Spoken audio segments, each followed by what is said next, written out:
If you guys remember, we bought this 2003 Harley-Davidson FLH last year. It was the cheapest one on Marketplace that we could find. We fixed it up and we brought it down here to Florida. This year we've decided to do something else. We're buying something down here and we're going to bring it back to Canada. So get ready, stay tuned for that. And if you haven't seen this video, go back and watch it. It was quite the journey to get this thing up and running and brought down here. But now we're going to do the reversal and bring something home.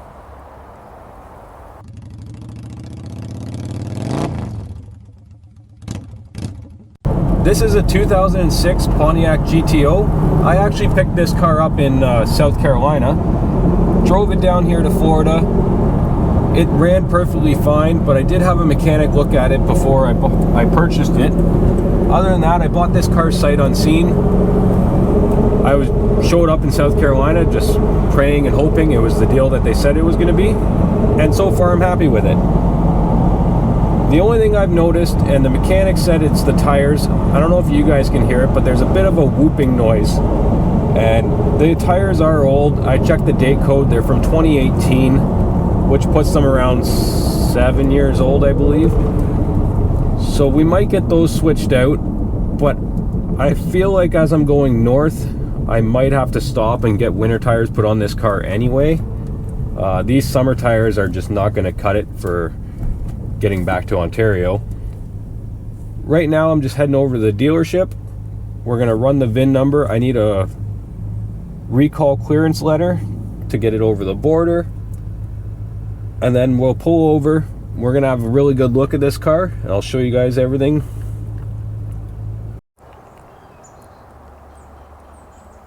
This here is a 2006 Pontiac GTO. I already have it up on the ramps. I put it on them yesterday. I was going to crawl under the car just to have a look, but then it started raining. So I figure I'll do that today with you guys. All in all, the car is in really good shape. We picked it up in South Carolina, then drove it down here to Florida. So I do have a bit of drive time into this car already. It ran pretty flawless. There's a couple little things I do have to work on, which we will be doing right now. All in all, the car is in really good shape for being a 20-year-old car. It's got the nice red interior, no rips in either of the seats. 6-speed standard transmission, factory stereo. The dash, everything's pretty good. I don't know if you guys can see that or not, but it's 160,000 miles, which is getting up there, but it looks like it was pretty well maintained. I'll pop the hood here in a second, and then we'll crawl underneath. This was a Georgia car its whole life, so if you guys are used to the northern winters like I am, this car is exceptionally clean. There's not a stitch of rust on it. There's a few little things on the car I tried to do yesterday. None of it went to plan. Between cheap Amazon parts and not having the right tools, I just couldn't get everything I wanted done. In 3/4 of a mile, turn left on Southeast 32nd Street. But I'll show you guys that footage anyway. We'll roll that now. I'm just heading over to the dealership, and then we're going to road trip this back to Canada.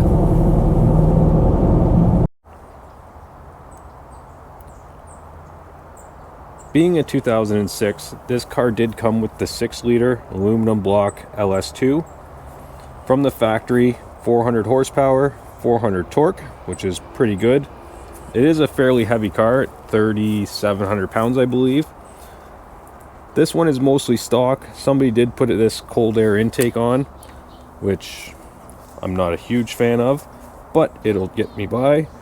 I do have the covers that go here. They're in the trunk, but the rubber grommets for them, I'm having a hard time finding them. Well, not a hard time finding them, but I have to order them, and I'm not down here long enough to get them in time. So they're going to stay off for now. Otherwise, pretty clean in here. Now, why the car is up on ramps is this right here is for your clutch. It's a hydraulic clutch on this car, and I am noticing that very, very slowly, but that fluid is leaking somewhere. and I've determined it to be under the car somewhere. I am getting a bit of a smell. I think it's probably leaking onto the exhaust somewhere where it's going into the transmission. But we're going to crawl under there and see. I don't know if we're going to find the leak, but we're going to look for it.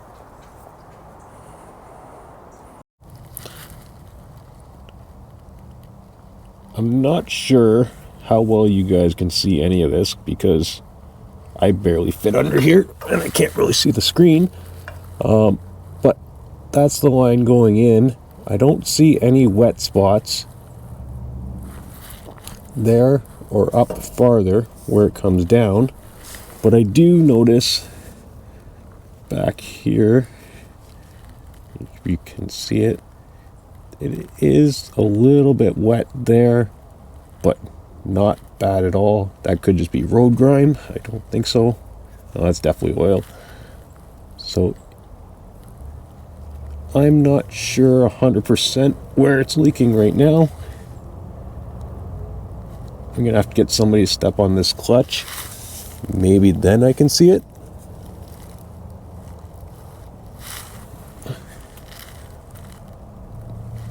But under this car, if you look, kind of hard to show you, but not a stitch of rust anywhere. Which some of you might be used to, but me being from Ontario, you don't get a car that's even a couple years old that isn't starting to rust out already. This is quite interesting.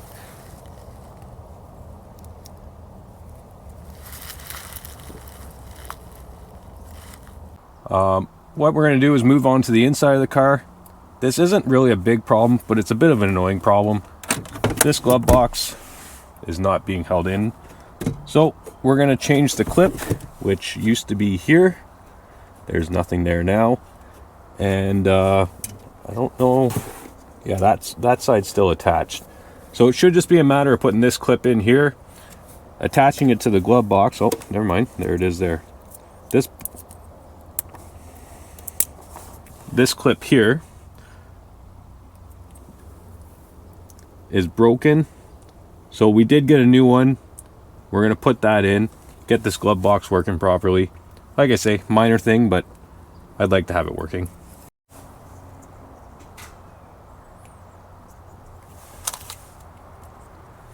We got these new clips off Amazon. They're blue, which doesn't really matter. Comes with 2 of them. It also comes with these black rubber pieces, which I'm not 100% sure where they go. If somebody who has a GTO knows, these could just be generic things for something else. I can't see where these go. So I'm going to leave them out for now. We're going to put this clip in, get the glove box back in, and it should be good.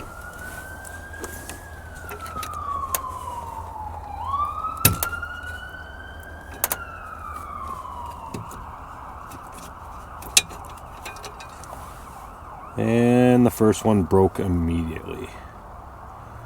Well, that's why you don't get stuff off Amazon. That took next to no pressure, and that one's already broken. So let's try the second one. I can't see this going very well. Might have to try and find somewhere else to get these clips.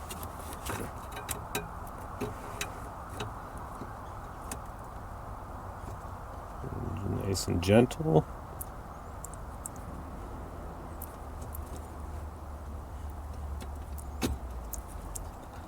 And that one broke too.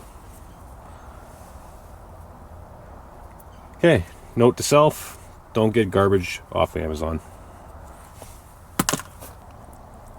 So these clips here, they're supposed to slide in. There's a hole up here, just like so, and sit in like that.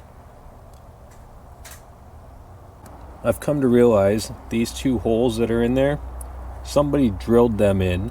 They aren't from the factory, and they have a massive burr on the back of them, and that is why the clip wouldn't stretch over it. Well, I did figure out where those black bumper pieces go. They go into the side of the glove box here. They were missing off of this one. This glove box closes.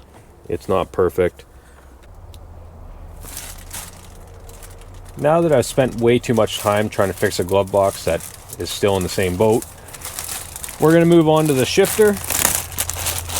On my way down here, I had a lot of heat coming through. I don't know if you guys can see it. There's a hole in the shifter boot here, but underneath that, there's this piece of rubber. And my theory is that piece of rubber is probably all disintegrated and falling apart because there's an excessive amount of heat coming through there. I believe there should also be some sort of insulation, but I won't know until we dig into it. It's a fairly simple process. There's one screw, I believe, back here, and the rest of it's all just clips. So we're going to pop this apart, change out this shifter boot. I'll probably stitch that hole back up and get it reassembled.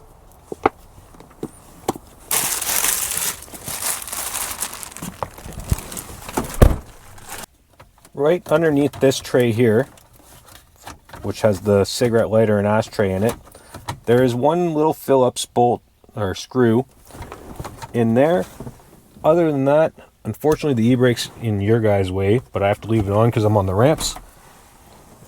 This whole piece here should just start popping up. Oh, the cup holder comes out like so. Just slowly work it. Try not to break any of the clips.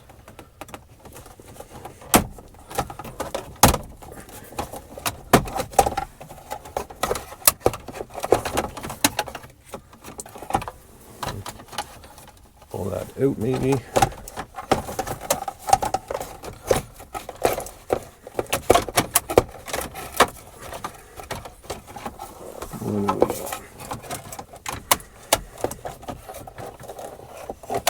Like so.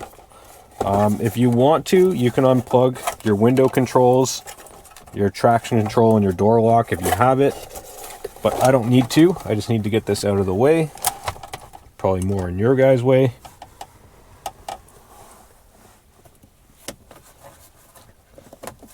Let's see if I can move that. Then shifter boot just comes up. It's just on clips as well. There we go. There's a bit of insulation there, and that's what I thought. So, bring you guys over. Let's see if you can see this.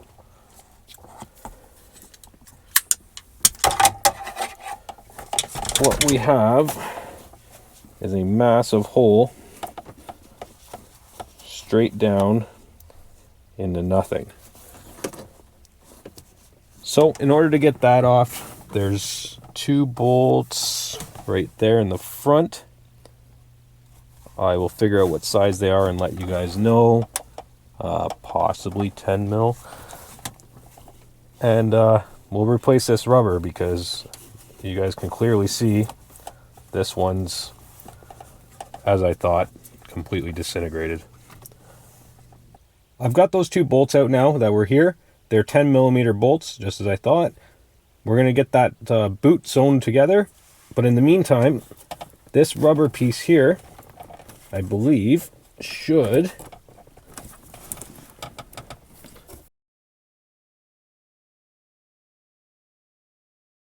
to get this rubber boot off, we're going to have to go back underneath the car, which is really going to suck because that's over top of the transmission.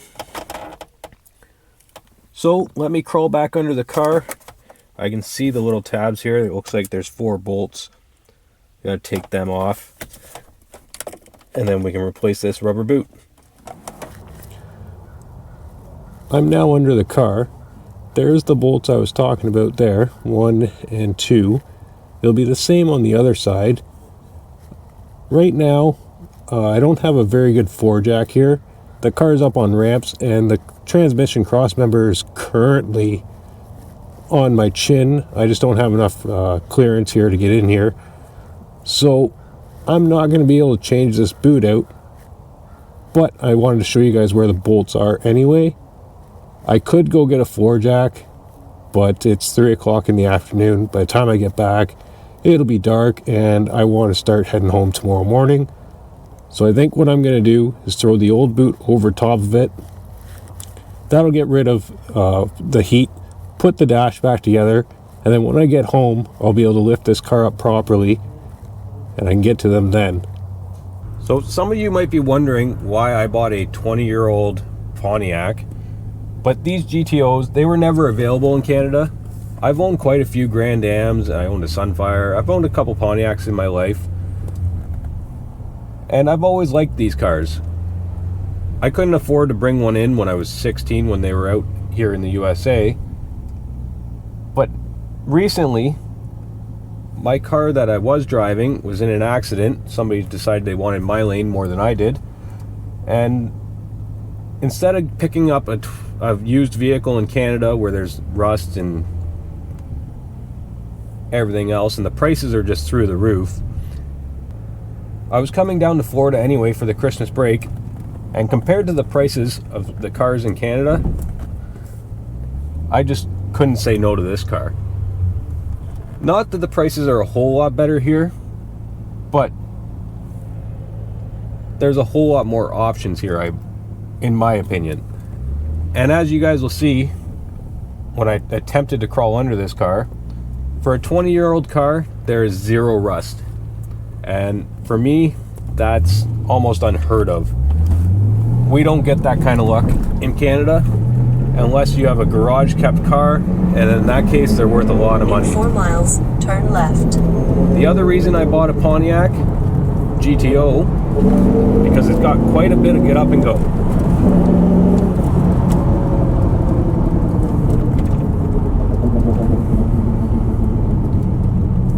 Fun car to drive, inconspicuous car to drive. Most people look at this, they don't just think this car is 400 horsepower, 400 foot-pounds of torque. It just looks like an oversized Cavalier or Sunfire, Grand Am, Grand Prix, whatever you want to put it. And that's what I like about this car. I'm not just driving around another Mustang or Camaro. I'm not an old guy with a Corvette. It's unusual, and in Canada, you just don't see them. This car has been a Georgia car most of its life. It did go down to North Carolina for a bit, and then unfortunately the person who owned it there did have it repossessed, and then I got it. So this is a repossession car, which I'm gotta be a little bit hesitant on, but looking at the condition of it, I'm not overly worried about that. It does look like this was their pride and joy. Like I say, 160,000 miles, and to still be in this nice a shape, somebody really did care about this car. There's a few minor things. I did end up re-sewing the shifter boot here. It had a little bit of a tear in it, but the seats don't have any rips. Like I say, the interior is clean, no stains. The outside of the car is clean. It does look like the car has been repainted. I will show you guys that when we do the walk around of the outside. I believe that to be because it was a Georgia car its whole life, and with 160,000 miles, I'm assuming this was somebody's turn left, then turn right. Daily driver at some point in time. So it probably sat outside in the sun, and being in Georgia, the paint just doesn't last.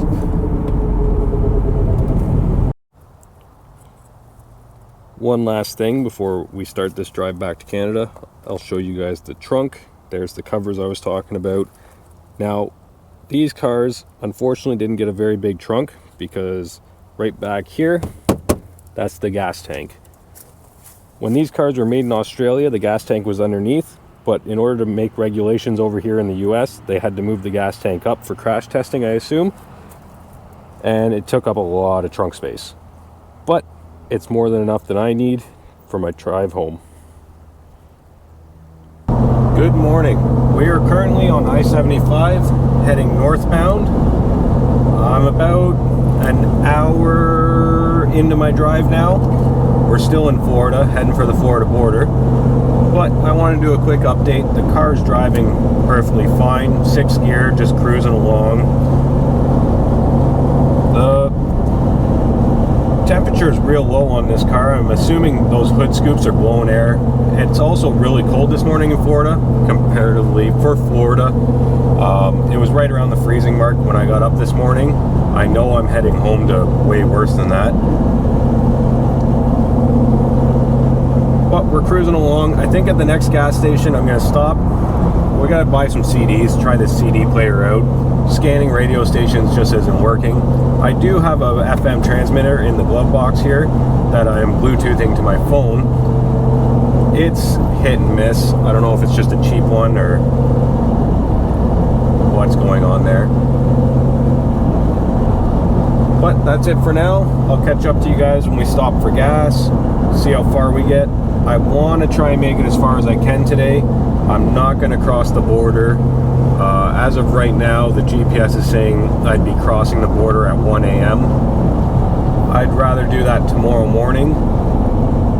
So we're going to get as far as we can, probably stop, get a hotel for the night, and figure it out as we go.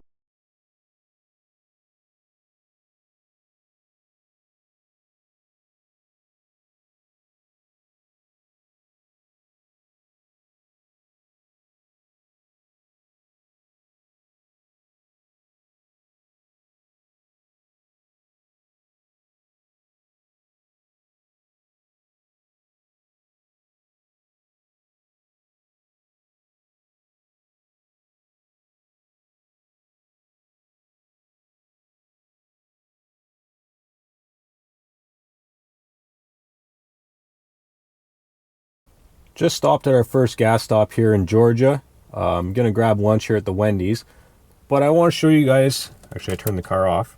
This thing's getting a lot better mileage than I thought it was.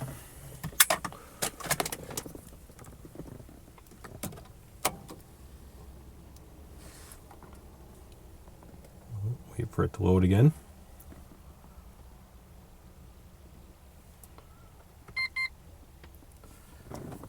So we're averaging, if you can see that, 23.2 miles per gallon and an average speed of 69.7, 70 miles an hour. We're just cruising down the highway. For us Canadians, that is 10.1 liters per 100 kilometers. Which, honestly, not bad. Not great, but better than I thought it would be.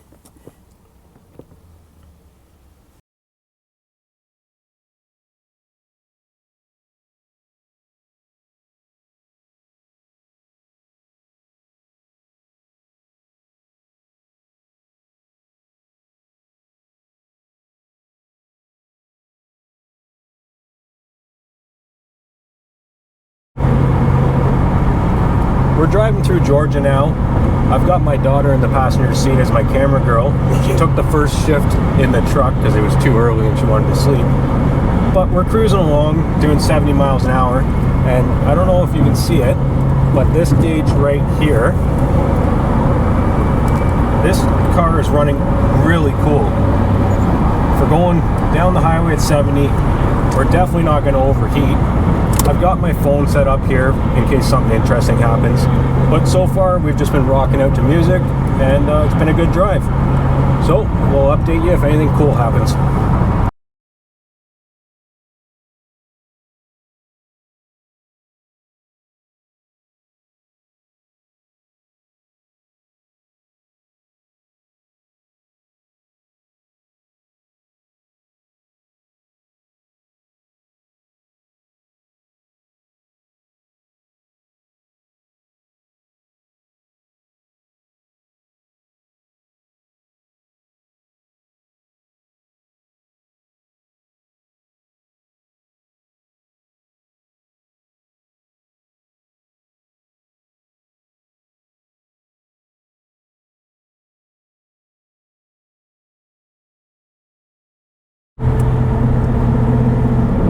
We're just making our way through Tennessee now.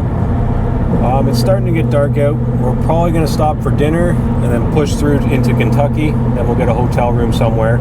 The car's running great. I have no complaints so far. Temperature's still way down, which makes me wonder. I do remember under the hood, it did have red hoses going to the rad.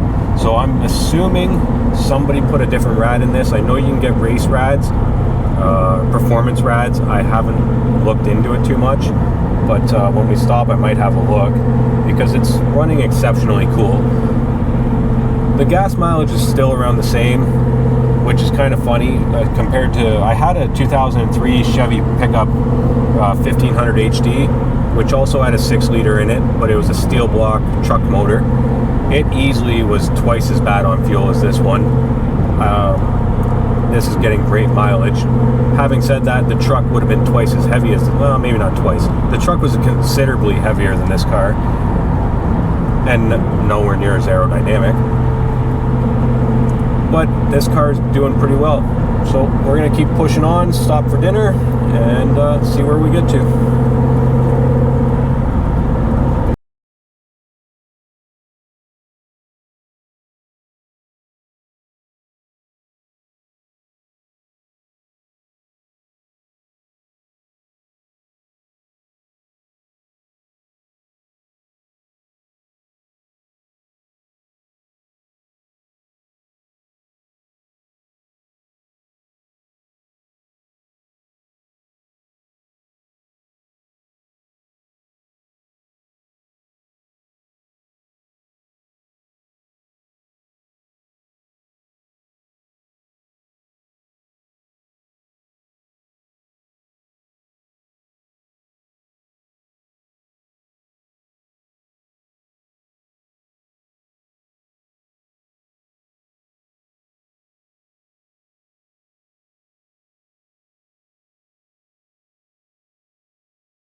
Good morning. It is early hours of the morning. We're just getting ready. The car's just down there beside the truck. Not sure if you can see it or not. We ended up having some issues with hotels last night and finding one, but we did finally find one. We're about an hour away from the Ohio border. Just about to pack the stuff up, get some breakfast.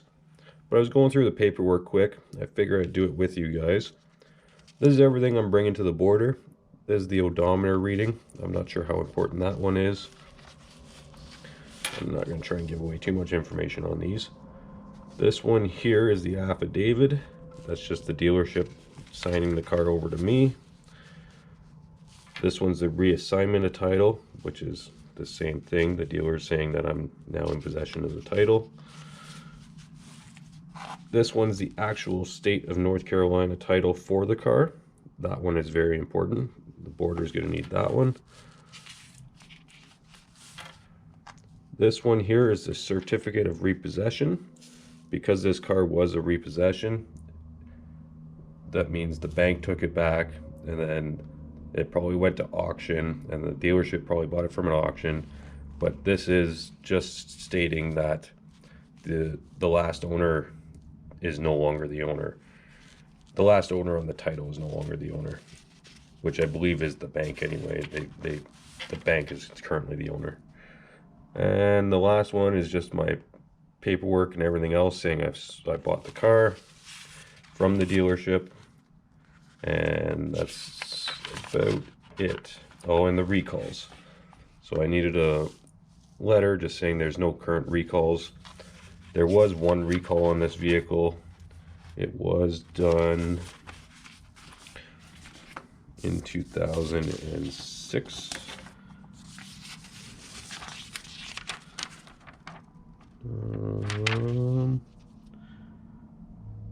That one's currently no recalls. That'll be in this one then. Yeah, front suspension strut leak. That was done in 2006. That's the only recall on the car. Other than that, I shouldn't need anything else, that I don't think. I have the proof of insurance in the car along with the paperwork for the South Carolina license plate that I have and my passport. So I'm gonna go get something to eat, and then we're gonna keep on trucking. We're 4.5, 5 hours from the border.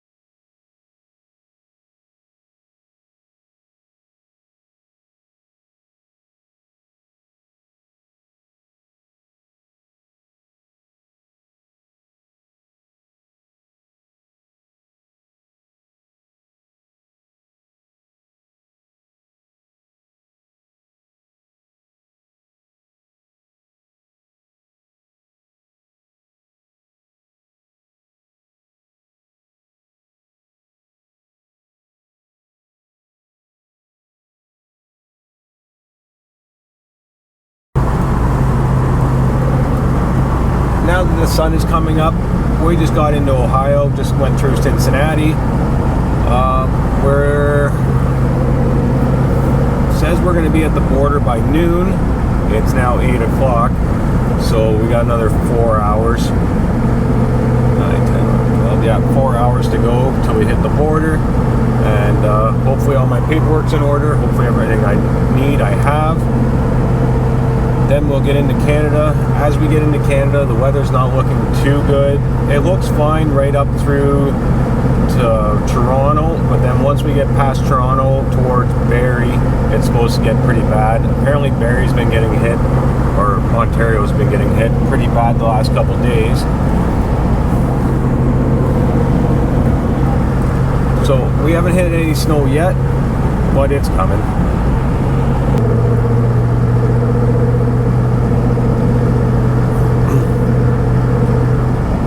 So far, I've put 1,300 miles on this car, and we're still about 8 hours, 9 hours away from home.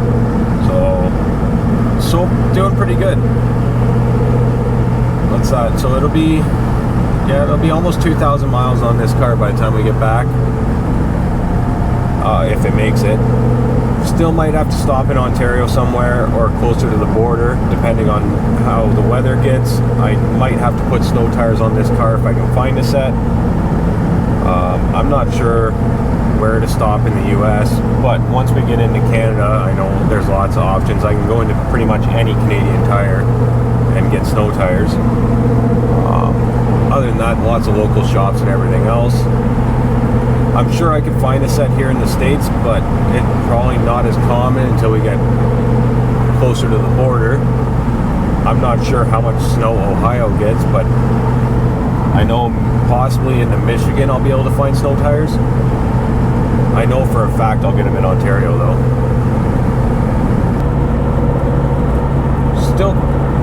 Still cruising through Ohio here, and I'm just coming to realize this car, it did spend a little bit of time in North Carolina, but it spent most of its life in Georgia. Like 95% of its life was spent in Georgia. We're now coming through Ohio. It's January 2nd. Happy New Year. And this is probably the first time this car has ever seen road salt, which is kind of disappointing, but I'm not going to try and make a habit of it. I will be driving this car. There's definitely no doubt about that. But one of the first things I'm doing when I get back is having it oil sprayed, because even in Ontario, on nice days in May, even into June, before the road sweepers come out, this car is going to end up seeing some road salt. So I will be having the car oil sprayed. But yeah, just thought I'd let you guys know as I'm thinking about it. This is probably the first time in this car's 20 years of existence that it's seeing road salt. What do we got here? We're still 9 o'clock, 10 o'clock, 11 o'clock.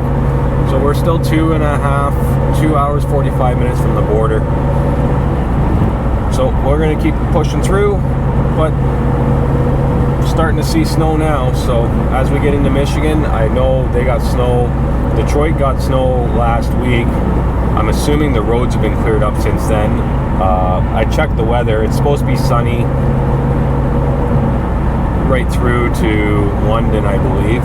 So we'll see how far we make it.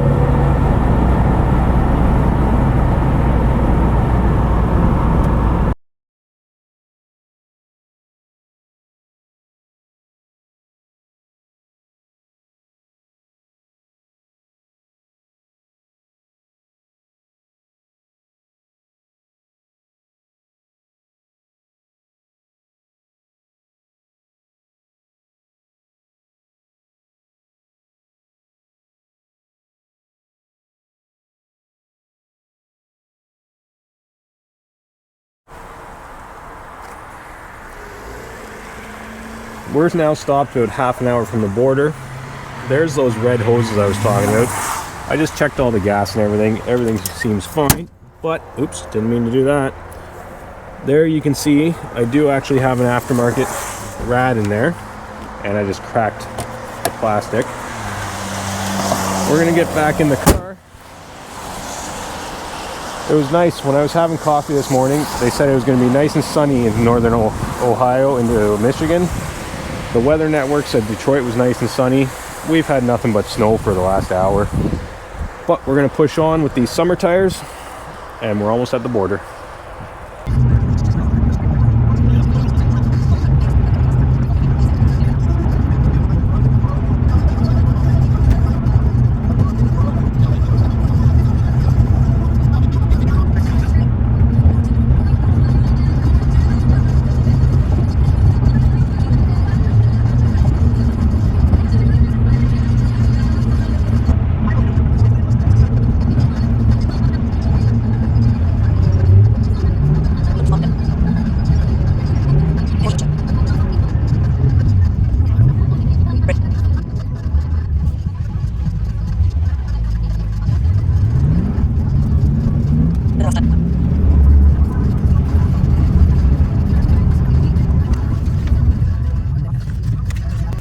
Made it back across the border now.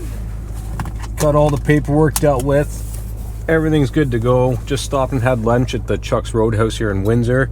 I'm currently sitting in front of the Harley Davidson dealership in Windsor. Went in there, bought a t-shirt, some little things. Don't need a bike. I think I have enough of them. But we're gonna keep trucking now. This car is getting filthy. I think at the next stop, what I'll do is I'll walk you guys through it again, and you guys will see how much a difference these roads make, because this car is filthy. But it's running fine. Everything still seems pretty good. It's pretty much straight highway here from here on out. Take the 400, jump on the 401, I got that backwards. Jump on the 401, take that all the way to the 400 north, take that forever, and then I'm home. So we'll check in at my next gas stop.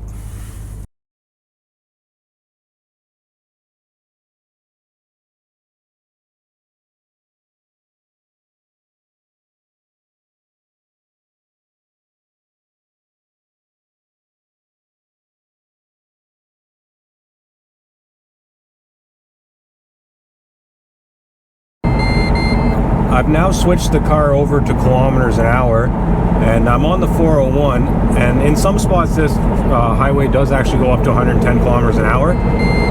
But you hear that beeping? That's the car telling me that I'm going too fast. Once I hit 110 kilometers an hour, the car is telling me I'm going too fast. So it didn't do that when I had it in miles per hour, and I was doing 70 miles an hour the whole way down here, if not a little bit over in some spots to pass and everything else. Not once did this thing beep at me. So I don't know if it's something I can change in the dash here, but the chances of finding a Canadian with one of these cars is probably slim to none.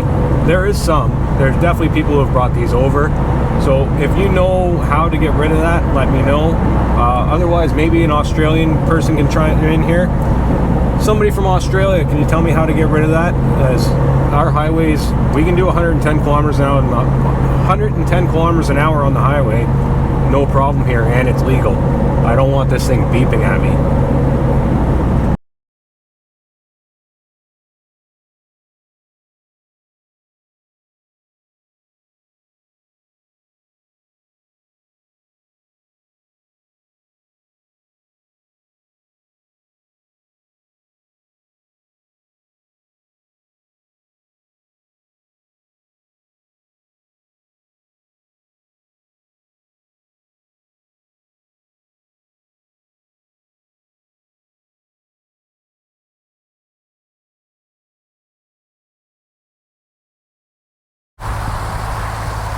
We just stopped at the en route here, just outside of Vaughan Mills. We're on the 400 now, heading north. But you guys can see, this car is absolutely filthy. It's hard to see on the silver and in this lighting, but still running good. Getting still pretty good gas mileage. With that radiator, that temperature is way down. It's not even reading on the gauge. All the lights are working.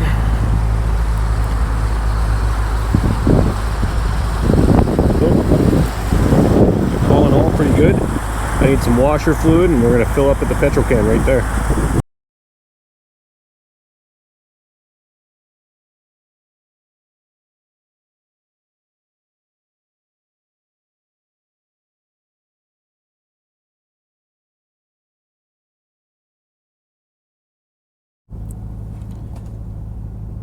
We've now made it back, finally home. After 2 long days of driving, we just pulled in now. I'm not even going to unpack anything. I think I'm just going to go to bed. Nothing in here can freeze. So when we left, the odometer was at 258,000 kilometers, or 160,000 miles, 160,890 miles. We now have, it's still in kilometers, 261,934 for the kilometers. And go to miles. 162,793. So we are less than 100 miles short of 2,000 miles. Oh no, 3,000 miles. 160. No, 2,000 miles. Yeah, that's right. 2,000 miles. I'm tired. So we did 2,000 miles. That's since we picked the car up in South Carolina. Tomorrow morning, I'll get a shot of the car, the amount of snow that we have here. You can see there's a bike buried back there. The rat rod's over here. We got some projects going in the shop right now. This car definitely won't fit in there. Here we are the next morning. I went into town. I got some Michelin X snow tires here for the car. I also went to Service Ontario and Canadian Tire. Both places the border told me I'd have to go to get this vehicle on the road. Unfortunately, the border hasn't processed the paperwork yet. Apparently that can take up to 48 hours. So in the meantime, I'm going to put these tires on. I can't put it in my garage. As you guys can see, it's full of motorcycles, which we will be working on here real shortly. So that's where we're going to end the video. If you guys want an updated video on how I got this across the border and all this stuff I had to go through, let me know in the comments, and maybe I'll do a separate video on that.